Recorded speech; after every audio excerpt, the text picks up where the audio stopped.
दोस्तों आज एक कहानी सुनाने जा रहे हैं, पूरा जरूर सुनेगा। मनसा गांव में एक लोहार राम गोपाल रहता था। उसका एक भरा पूरा परिवार था, जिसका लालन पालन करने के लिए उसे कई बार दिन रात काम करना पड़ता था। रोज की तरह आज भी काम पर जाने से पहले राम गोपाल ने अपना खाने का डिब्बा बांधने के लिए अपनी पत्नी से कहा। पत्नी जब डिब्बा लेकर आई तो राम गोपाल ने कहा, मुझे आज आने में देर हो जाएगी, शायद मैं रात को ही आऊं। इतना कहकर राम गोपाल अपने काम पर निकल गया।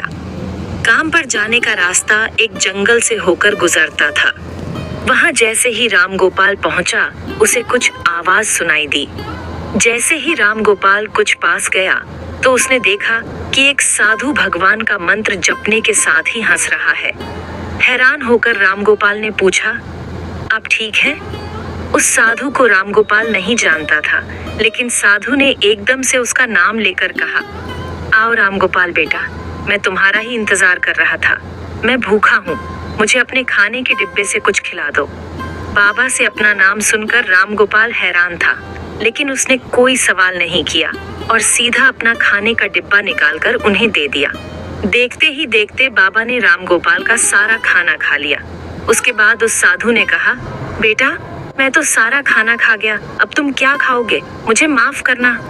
राम गोपाल ने कहा, कोई बात नहीं बाबा, मैं काम के लिए बाजार जा रहा हूँ तो मैं वहीं कुछ खा लूंगा।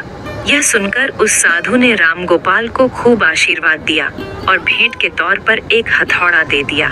राम गोपाल ने कहा, आपका आशीर्वाद काफी है, मैं इस हथौड़े का क्या करूंगा, इसे आप ही रखिए।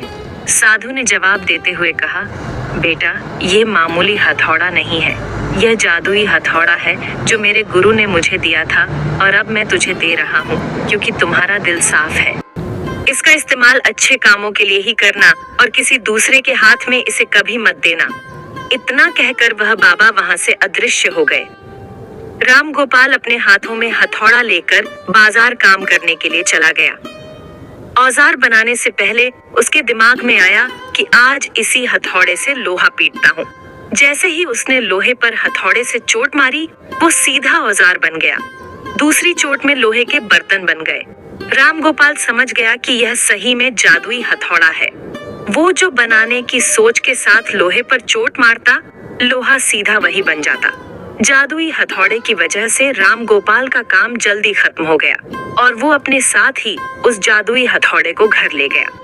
इसी तरह रोज राम गोपाल उस हथौड़े से जल्दी काम खत्म कर लेता और कई बार ज्यादा बर्तन बनाकर उन्हें गांव के लोगों को भी बेच देता था। धीरे धीरे उसके घर के हालात पहले से कुछ ठीक होने लगे।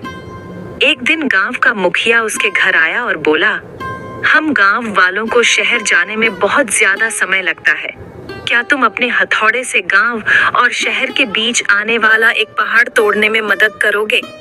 इससे बीच में एक सड़क बना लेंगे और गांव से शहर का सफर आसान और छोटा हो जाएगा। मुखिया की बात सुनकर राम गोपाल ने उस जादुई हथौड़े से उस पहाड़ को तोड़ दिया।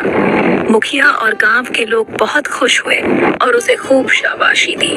पहाड़ तोड़ने के बाद घर लौटते समय लोहार के मन में हुआ कि इस जादुई हथौड़े से मेरा काम जल्दी हो जाता है, लेकिन कुछ ज्यादा फायदा तो हो नहीं रहा है। इसी सोच में डूबे हुए लोहार घर जाने की जगह दुखी होकर जंगल की तरफ चला गया। उस जंगल में वही साधु बाबा लोहार को दोबारा दिखा। लोहार ने उन्हें अपने मन की सारी बातें बता दी। साधु ने कहा, इसका उपयोग सिर्फ औजार और बर्तन बनाने व पहाड़ तोड़ने तक सीमित नहीं है। इससे तुम अपने मन का कुछ भी बना सकते हो और किसी भी कठिन चीज को आसानी से तोड़ सकते हो। राम गोपाल ने अच्छे से साधु बाबा से उस जादुई हथौड़े को इस्तेमाल करने का तरीका सीखा। उसके बाद राम गोपाल ने बहुत धन कमाया। आज राम गोपाल एक अमीर आदमी बन गया है। अभी भी वो जब भी जरूरत महसूस होती है, उस जादुई हथौड़े का इस्तेमाल कर लेता है। दोस्तों कहानी कैसी लगी कमेंट में अपनी राय जरूर दें। चैनल पर नहीं हो तो सब्सक्राइब जरूर कर लें। धन्यवाद।